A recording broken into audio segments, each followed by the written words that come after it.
Bonjour Geoffroy. Bonjour Sergueï.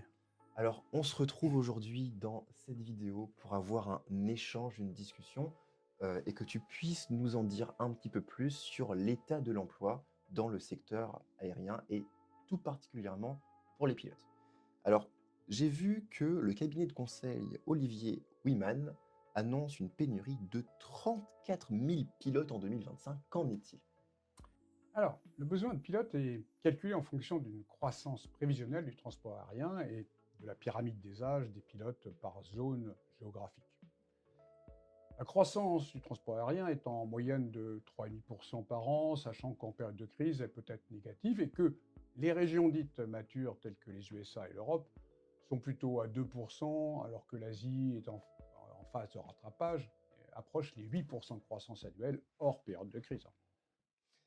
La pénurie de pilotes touche-t-elle l'Europe?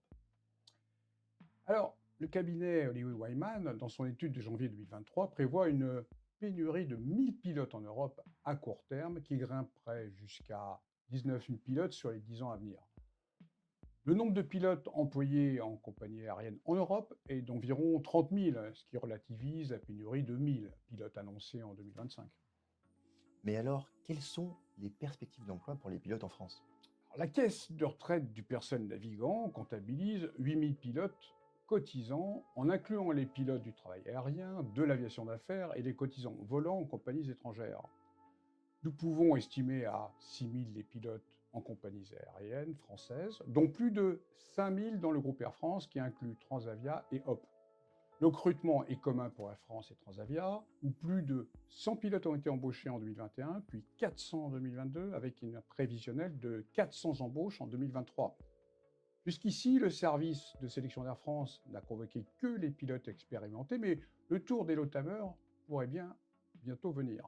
Avis à ceux qui sortent des écoles et qui n'ont pas encore passé la MCC, restez attentifs et n'hésitez pas à vous référencer sur le site web recrutement.airfrance.com, dans la section cadet pour ceux qui n'ont pas la MCC et dans la section pilote de ligne pour ceux qui ont déjà cette qualification. Par ailleurs, les compagnies low cost, Ryanair, EasyJet, Volotea, possédant des bases en France, embauchent principalement des pilotes low-timers qui, pour la majorité d'entre eux, se présenteront ensuite en sélection à Air France. L'étude du cabinet Olivier Wyman prévoit un manque de 12 000 pilotes dans les compagnies nord-américaines en 2023. On sait que la pénurie pourrait aller en s'intensifiant, atteignant 34 000 pilotes en 2025. Pourquoi? Alors, les conditions d'accès au poste de pilotage des compagnies aériennes américaines sont restreintes légalement aux pilotes possédant une expérience de 1500 heures de vol, difficile à atteindre, alors que les compagnies européennes peuvent embaucher des pilotes low-timers en sortie d'ATO.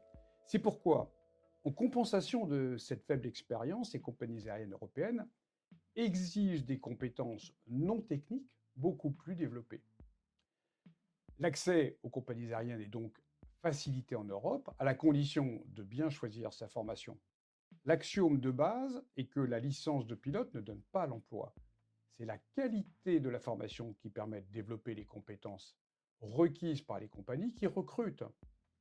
D'accord. Et quelles leçons tirer de cette étude sur l'emploi de pilotes dans le monde, mais surtout pour les pilotes français? Alors, en raison d'un nombre élevé des codes de pilotage en France et en Europe, les compagnies aériennes françaises, aux conditions de travail intéressantes, n'ont pas de difficulté à trouver des candidats à leur sélection. En revanche, le taux de réussite est le plus souvent inférieur à 30%, démontrant ainsi l'inadéquation des formations aux compétences requises. Les pilotes bien formés trouveront facilement une place dans un poste de pilotage. C'est pourquoi la PNAS s'est engagée dans son projet d'excellence pour accompagner les ATO français volontaires et leurs stagiaires vers l'emploi.